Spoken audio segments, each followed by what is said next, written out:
오늘 아침에 출근하시거나 외출하실 때 혹시 동네 주유소 가격표 보셨나요? 아마 바쁘셔서 그냥 무심코 지나치신 분들이 많을 겁니다. 맞아요. 매일 무심코 지나치는 그 전광판의 숫자가 만약 내일 당장 2배로 뛴다면 지금 듣고 계신 여러분의 일상은 어떻게 될까요? 오늘 우리가 깊게 파헤칠 자료 오일 프라이스 팩 임팩트 독스라는 심층 분석 보고서가 바로 그 아찔한 시나리오를 다루고 있습니다. 네, 단순히 기름값이 올랐네 하고 가볍게 혀를 차고 넘길 문제가 절대 아니죠. 그렇죠. 2026년 3월 초 중동에서 당겨진 지정학적 방아쇠가 유가 100달러 시대라는 거대한 해일을 만들고 있거든요. 오늘 이 심층 탐구의 미션은 아주 명확합니다. 그 거대한 해일이 어떤 숨겨진 경로를 타고 여러분의 항공권, 마트 장바구니, 그리고 실물 경제를 덮치는지 추적하는 겁니다. 네, 그리고 가장 중요하게는 여러분의 주식 포트폴리오를 도미노처럼 무너뜨리는 그 연결고리를 파헤치는 거죠. 단순히 뉴스 헤드라인을 읽는 게 아니라 다가올 경제적 충격에서 살아남을 실전 지식을 오늘 확실하게 추출해 보겠습니다. 자, 이걸 하나씩 풀어볼까요? 좋습니다. 지금 이스라엘과 이란의 분쟁 그리고 호르무즈 해역 봉쇄라는 뉴스가 정말 도배되고 있는데 이게 정확히 왜 이렇게 무서운 건가요? 지금 시장을 덮친 공포의 무게감을 제대로 이해하시려면 먼저 지도를 머릿속에 살짝 그려보셔야 합니다. 2026년 3월 초에 미국이랑 이스라엘 그리고 이란의 충돌이 본격화되면서 이란이 호르무즈 해협을 봉쇄하고 유조선 통행을 위협하기 시작했잖아요. 아, 호르무즈 해협. 거기가 중동 산유국들이랑 바다를 연결하는 아주 좁은 통로 맞죠? 네, 맞습니다. 가장 좁은 곳의 폭이 불과 39km밖에 안 되거든요. 그런데 전 세계 원유 수송량의 무려 20%가 이 좁은 목구멍을 지나갑니다. 20%나요? 와, 생각보다 엄청나네요? 하루에 2천만 배럴 이상의 원유가 통과하는 그야말로 글로벌 에너지 공급망의 아킬레스건이죠. 사우디아라비아나 쿠웨이트에서 생산된 기름이 여러분이 살고 있는 아시아로 오려면 여길 반드시 무조건 거쳐야만 합니다. 그러니까 글로벌 경제의 숨통을 쥐고 있는 목줄이 조여진다군요. 시장에 즉각적으로 비명을 지른 이유가 납득이 갑니다.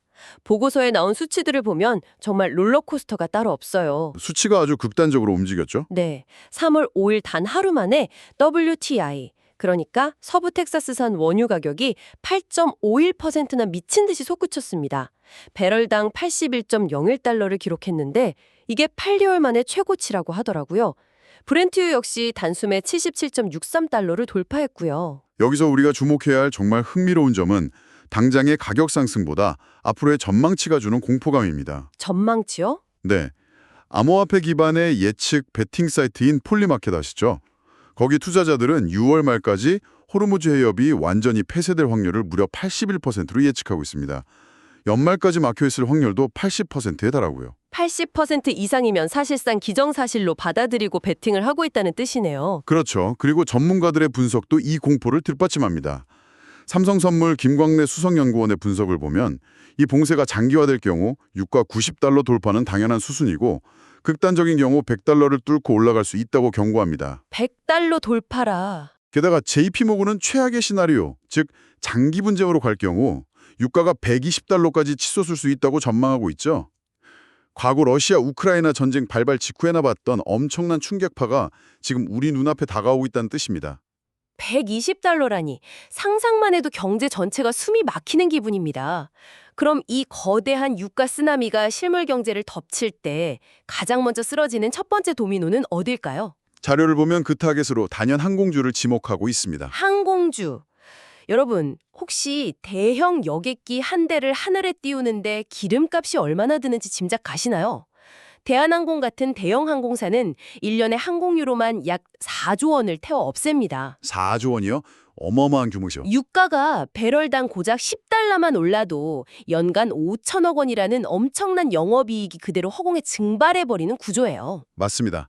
항공사는 100원을 벌면 30원 이상을 무조건 연료비로 써야 하는 극단적인 비용 구조를 가지고 있으니까요. 하지만 여기서 한 단계 더 깊이 파고 들어가야 합니다. 어떤 점을 더 봐야 할까요? 똑같은 항공사라고 해서 다 똑같은 속도로 무너지는 건 아니거든요.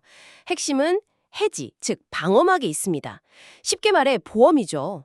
대형 항공사들은 보통 6개월에서 길게는 1년치의 기름값을 미리 특정 가격에 고정해두는 파생상품 계약을 맺습니다. 아, 미리 가격을 묶어두는 거군요. 네. 그래서 내일 당장 유가가 $100를 돌파해도 이미 과거에 싼 가격으로 계약해둔 기름을 쓸 권리가 있기 때문에 당장의 치명타는 피할 수 있는 겁니다. 그러니까 유가가 폭등해도 대형사들은 미리 들어둔 보험 덕분에 시간을 좀 벌 수 있다는 거네요. 그렇다면 저비용 항공사, 우리가 자주 타는 제주항공이나 티웨이 항공 같은 LCC들은 어떤가요? 이 방어막이 좀 약한가요? 약한 정도가 아니라 그곳이 바로 가장 먼저 끊어지는 취약한 고리입니다. 아, 취약한 고리요. LCC들은 자금력의 한계 때문에 이런 해지 계약을 맺을 여력이 상대적으로 매우 부족합니다. 게다가 운영비에서 연료비가 차지하는 비중이 40% 이상으로 대형사보다 훨씬 높아요. 즉, 방어막은 거의 없는데 유가 충격은 필터링 없이 실적에 그대로 내리꽂히는 거죠. 근데 잠깐만요. 상식적으로 생각해보면요. 대형 항공사들이 연료비가 올라서 어쩔 수 없이 비행기 표값을 왕창 올린다고 쳐보죠. 그럼 지갑이 얇아진 여행객들은 오히려 더 싼 표를 찾아서 제주항공이나 티웨이 같은 LCC로 몰려가지 않을까요? 아, 수요가 이동할 거라는 말씀이시죠? 네. 비행기 표가 비싸지면 LCC 입장에서는 오히려 박리담회로 점유율을 늘릴 기회가 아닌가 싶어서요. 아주 예리한 관점입니다. 평상시라면 그 논리가 맞을 수 있어요. 하지만 유가가 $100를 위협하는 극단적인 인플레이션 상황에서는 이야기가 완전히 달라집니다. 어떻게 달라지나요? 항공사들이 유료 할증률을 무지막지하게 올리면 애초에 저렴한 맛에 여행을 가려던 LCC의 핵심 고객층은 비행기표를 사는 것 자체가 부담스러워집니다. 아예 여행 자체를 포기해버리는 수요 파괴가 일어나는 거죠. 아, 아예 안 가버리는구나. 그렇죠. LCC는 박리담회로 수익을 내야 하는데 비행기를 띄울 때마다 들어가는 40%의 연료비는 치솟고 정작 타려는 손님은 확 줄어듭니다. 비용은 폭등하고 매출은 급감하는 완벽한 이중고에 빠지게 되는 겁니다. 그렇군요. 가격 경쟁력 자체가 무의미해지는 상황이 오는 거네요. 그래서 여러분의 소중한 투자금을 지키기 위한 아주 구체적인 실전 팁을 보고서에서 제시하고 있습니다. 아주 중요한 팁이죠. 분기 보고서를 열어서 파생 상품 항목에 있는 해지 잔액과 만료 시점을 반드시 확인하셔야 합니다. 네, 만약 이 해지 계약이 3개월 이내에 끝난다면 그 회사는 지금 맨몸으로 태풍의 눈 속으로 걸어 들어갈 준비를 하고 있는 셈입니다. 당장 재무제표부터 확인해 봐야겠네요. 그런데 이 비싼 항공권이 만드는 나비 효과는 공항 출국장에서 끝나지 않습니다. 이것을 더 큰 산업의 관점과 연결해 보면 내수경제 전반으로 퍼져나가는 연쇄분교의 시작점이라는 걸 알 수 있어요. 내수경제까지요? 특히 직격탄을 맞는 곳이 바로 마이스 산업과 여행 인프라입니다. 여기서 마이스 산업이라는 단어가 좀 낯설게 들리실 수 있는데 이 부분을 확실히 짚고 가죠. 마이스가 정확히 뭔가요? 마이스는 기업회의, 포상관광, 컨벤션, 그리고 전시회의 앞글자를 딴 말입니다. 쉽게 말해서 코엑스나 킨텍스에서 열리는 거대한 국제산업 전시회, 혹은 글로벌 기업들이 우수 직원 수백 명을 해외로 보내주는 대규모 포상 휴가 같은 것들을 말하죠. 아, 일반 개인 여행객보다 돈을 훨씬 많이 쓰는 여행 및 숙박 산업의 최고 VIP 고객층이라고 보면 되겠네요. 정확합니다. 정말 흥미로운 부분은 바로 여기입니다. 비행기 싸기 오르는 게 왜 코엑스나 호텔 신라의 실적을 뚫어내릴까요?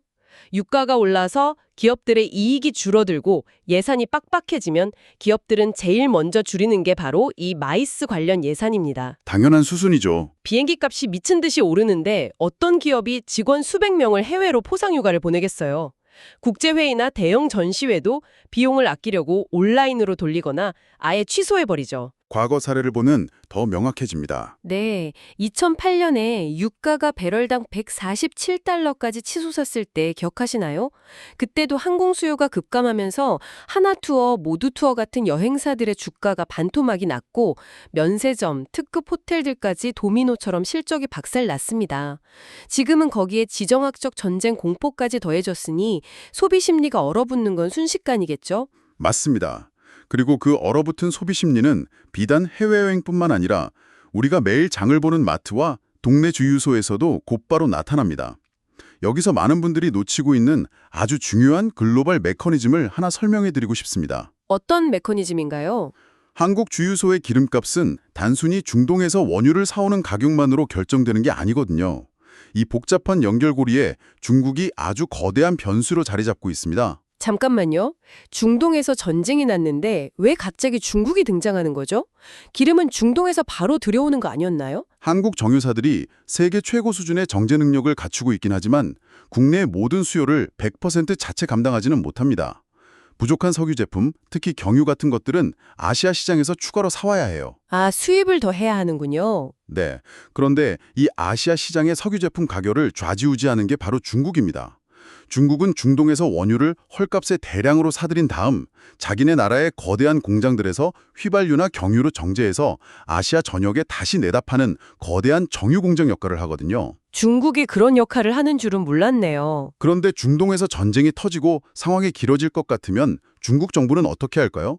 자국의 안보를 위해 석유 제품의 수출 쿼터를 확 줄여버리고 자기네 탱크에 비축하기 시작합니다. 자기들 쓸 기름부터 챙긴다는 거네요. 그렇죠. 중국이 아시아 시장에 기름을 안 풀면 아시아 전체에 공급 부족이 발생하고 기준이 되는 싱가포르 석유 시장의 가격이 미친 듯이 치솟게 되죠. 그게 곧장 한국의 수입 가격 폭등으로 이어지는 겁니다. 와, 잠깐만요. 그러니까 정리하자면 중동의 좁은 해협이 막히면 그걸 핑계로 중국 정부가 아시아로 나가는 기름 밸브를 잠가버리고 그 여파로 내일 아침 여러분이 차에 기름 넣을 때 결제할 영수증 금액이 10,000원, 20,000원씩 뛴다는 건가요? 정확히 그 경로입니다. 나비 효과가 진짜 장난이 아니네요. 이게 주유소에서 끝나면 다행인데 문제는 물류입니다. 보고서 보니까 경유값이 리터당 200원만 올라도 CJ 대한통운 같은 대형 택배사들은 1년에 수백억 원의 추가 비용을 그대로 떠안아야 한다고 하더라고요. 화물 트럭을 굴리는 운송 원가가 폭등하니까요. 그럼 그 비용이 어디로 가겠습니까? 이마트나 신세계 같은 대형 마트, BGF 리테일 같은 동네 편의점에 물건을 납품하는 비용에 고스란히 얹혀지겠죠. 심지어 우리가 주말에 배달 앱으로 시켜 먹는 치킨이나 피자 가격까지 덩달아 올라갑니다. 배달 대행료가 오르니까요. 결국 장바구니 물가가 오르면 여러분은 지갑을 굳게 닫게 될 겁니다. 내수 소비주 전체가 몰락하는 끔찍한 악순환의 늪에 빠지는 거죠. 네, 항공권에서 시작된 비용 상승의 충격파가 거대한 물류망을 타고 편의점 매대, 대형마트, 외식업체까지 여러분의 일상 전반으로 촘촘하게 스며드는 겁니다. 자, 그럼 이쯤에서 우리가 투자를 할 때 흔히들 빠지는 아주 크고 위험한 착각 하나를 짚고 넘어가 보겠습니다. 보통 이렇게 생각하시죠? 어차피 기름값이 미친 듯이 오르면 기름으로 장사하는 회사들 주식을 사면 되는 거 아니야. 아, 그게 참 흔한 오해죠. S오일이나 롯데케미칼 같은 거 사두면 가만히 있어도 돈 버는 거 아닌가? 이런 착각이요. 그게 바로 여러분의 포트폴리오를 한순간에 날려버릴 수 있는 가장 치명적인 오해입니다. 원유를 다루는 기업이라도 정유사와 석유화학사의 운명은 완전히 하늘과 땅 차이로 갈립니다. 이 구조를 모르면 시한폭탄을 돈 주고 사는 격이죠. 둘 다 기름 다루는 회사인데 왜 운명이 갈리는 건가요? 먼저 석유화학 산업을 볼까요? 롯데케미칼이나 LG화학 같은 석화 기업들은 원유를 정지해서 나오는 나프타라는 물질을 원재료로 사옵니다. 이걸 가공해서 플라스틱이나 합성고무, 옷감의 원료를 만들죠. 네, 플라스틱 원료요? 유가가 오르면 당장 이 나프타 가격이 폭등합니다. 한마디로 물건을 만드는 원가가 미친 듯이 오르는 겁니다. 그럼 뭐 원가가 올랐으니까 플라스틱 가격을 올려서 팔면 되는 거 아닌가요? 기업이 바보도 아니고 손해보고 팔진 않을 텐데요? 불행하게도 그게 마음대로 안 됩니다. 바로 옆에 중국이라는 거대한 경쟁자가 있거든요. 중국산 저가 석유화학 제품들이 아시아 시장에 덤핑 수준으로 쏟아지고 있기 때문에 한국 기업들이 원가가 올랐다고 함부로 제품 가격을 올렸다간 단골 고객들을 중국에 다 뺏기게 됩니다. 아, 가격 경쟁력에서 밀리는군요. 비유하자면 여러분이 빵집을 하는데 밀가루 가격은 2배로 뛰었는데 바로 옆집 대형 프랜차이즈가 빵을 반값에 팔고 있는 상황입니다. 빵 가격은 못 올리고 재료비만 갉아먹히는 거죠. 이걸 경제용어로 마진 압착이라고 부릅니다. 마진 압착. 현대경제연구원의 시뮬레이션에 따르면 유가가 $100를 넘어가면 석화업계 원가는 15% 이상 치솟습니다. 원래 영업이익률이 10% 남짓이던 기업들은 그 순간 고스란히 적자 기업으로 굴러떨어지는 비극을 맞이합니다. 이익이 다 날아가 버리네요. 실제로 롯데케미칼은 최근 공급 과잉으로 이미 적자 구조에 시달리고 있는데 여기에 유가 100달러라는 카운터 펀치까지 맞으면 정말 치명적인 상황이 오는 거죠. 석유화학은 오히려 독이 든 성배였군요. 반면에 S오일이나 SK이노베이션 같은 정유사들은 상황이 정반대죠. 아까 자료 보니까 S오일 주가가 유가 급등 소식에 하루 만에 7.6%나 튀어 올랐던데요. 네, 정유사들은 이른바 레깅 효과, 즉 시차 효과 덕분에 단기적으로 엄청난 축포를 터뜨립니다. 정유사들은 중동에서 싼 값에 원유를 사와서 배에 싣고 오고 그걸 정제해서 제품으로 파는 데까지 보통 한두 달의 시간이 걸립니다. 바다를 건너와야 하니까요. 그런데 그 사이에 유가가 폭등해버리면 과거에 싸게 사던 원유로 만든 휘발유를 지금의 훌쩍 뛴 비싼 가격에 팔 수 있게 되거든요. 가만히 앉아서 창고에 쌓아둔 기름의 가치가 폭등하는 재고평가 이익을 누리게 됩니다. 아, 그래서 하루 만에 주가가 그렇게 뛰는 거군요. 거기에 더해서 방산업계도 단기적으로 한바구음을 짓죠. 이스라엘, 이란 전쟁 위기감이 극도로 고조되니까 LIG 넥스원 같은 무기를 만드는 기업들에 대한 시장의 기대감이 폭발하니까요. 그렇죠. 하지만 여러분, 여기서 정말 조심하셔야 합니다. 전문가님이 방금 아주 중요한 단어를 쓰셨죠. 바로 단기적이라는 말입니다. 유가가 100달러, 120달러 계속 오르면 결국 사람들은 주말에 차를 안 몰고 대중교통을 탑니다. 공장들도 비용을 줄이려고 가동률을 낮추고요. 수요 파괴가 일어나는 거죠. 네, 경제 전체가 멈춰버리기 때문에 결국 기름 자체에 대한 수요가 꺾이게 됩니다. 장기적으로는 축포를 터뜨리던 정유사들도 실적에 꺾이는 날이 온다는 걸 절대 잊으시면 안 됩니다. 아주 정확한 통찰입니다. 그래서 지금 기관 투자자들이나 거시경제 전문가들이 가장 두려워하는 건 유가가 하루아침에 120달러를 찍고 확 꺾이는 단기 충격이 아닙니다. 그럼 뭐가 제일 두려운 건가요? 유가가 90달러에서 100달러라는 애매하게 높은 선에 찰거머리처럼 머물면서 서서히 기업들의 실적을 피말려 죽이는 시나리오 B입니다. 시나리오 B요? 보고서에서 폴리티코의 보도를 인용했는데 미국 중부사령부가 중동 지역에서 장기전을 준비하는 정황이 포착됐다고 합니다. 이건 이 불안정한 지정학적 위기가 한두 달 안에 깔끔하게 끝날 일이 아니라는 강력한 신호입니다. 장기전이 되면 진짜 피가 마르겠네요. 주가가 한 번에 폭락하면 투자자들은 손절이라도 빨리 치고 도망가겠지만 이렇게 가랑비에 옷 젖듯 서서히 몇 달에 걸쳐 마진이 깎이고 실적이 악화되면 투자자들은 자기도 모르는 사이에 계좌가 반토막 난 후에야 사태를 파악하게 됩니다. 삶아지는 개구리 증후군 같은 거죠. 정말 등골이 서늘해지는 시나리오입니다. 그렇다면 이제 여러분이 이 위기 속에서 살아남고 나아가 남들이 피눈물을 흘릴 때 기회를 잡기 위해 당장 행동에 옮겨야 할 5대 생존 전략을 함께 토론해 보겠습니다. 네, 아주 중요한 결론 부분입니다. 보고서가 제시한 첫 번째 전략은 현금 비중을 20에서 30%로 확대하라입니다.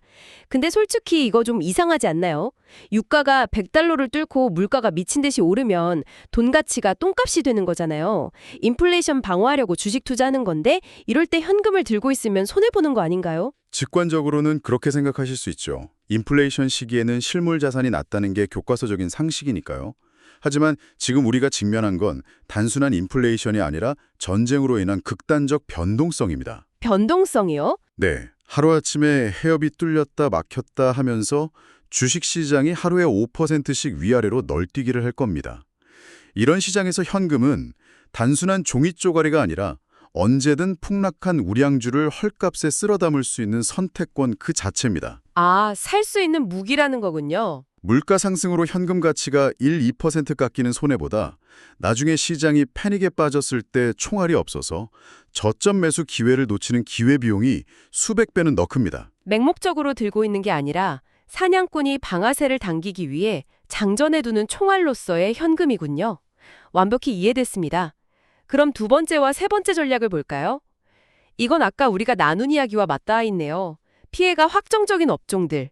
그러니까 항공, 석유화학, 물류, 타이어 같은 업종은 지금이라도 과감하게 비중을 줄이거나 손절을 고려하라는 거고요. 네, 그리고 반대로 수혜주인 정유주나 방산주는 단기 트레이딩 관점으로 접근하라는 겁니다. 아까도 강조했지만 이런 테마주는 뉴스 헤드라인 한 줄에 상한가와 하한가를 오갑니다. 오늘 밤 휴전협상 이런 뉴스 하나 뜨면 방산주들 다음날 시초가부터 박살나거든요. 절대 장기 투자하지 마시고 쪼개서 이익을 챙기셔야 합니다. 그래서 네 번째 전략인 실시간 모니터링이 필수 불가결한 겁니다. 아침에 눈 뜨면 WTI나 브렌트유 가격 흐름부터 확인하시고 호르무즈 해협의 상황, 폴리마켓의 예측 비율, 관련 국가들의 외교 동향을 매일 추적하셔야 합니다.